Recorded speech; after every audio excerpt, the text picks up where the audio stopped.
Abirami butter அருளிச் செய்த அபிராமி அந்தாதியில் 7வது பாடல்.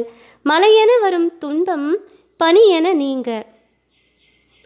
ததியொரு மத்தேல் சுழலும் என் ஆவி தளர்விலதோர் கதியொரு வண்ணம் கருது கண்டாய் கமலாலயனும் மதியொரு வேணி மகிழனும் மாலும் வணங்கி என்றும் துதியொரு சேவடியாய் சிந்துரானன சுந்தரியே.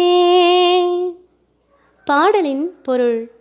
தாமரை மலரில் உதித்தவனும் கலைமகளின் கொழுநனும் ஆகிய பிரம்மனும் திருமாலும் வணங்கி போற்றுகின்ற சிவந்த பாதங்களை உடைய செந்தூரத்திலகம் கொண்டு விளங்கும் பேரழகானவளே, தயிரைக் கடையும் மத்து போன்று உலகில் பிறப்போ இறப்போ என்று சுழன்று வருந்தாமல் என் உயிர் நாள்தோறும் மோட்ச கதியடைய அருள் புரிவாயாக. திருச்சிற்றம்பலம்.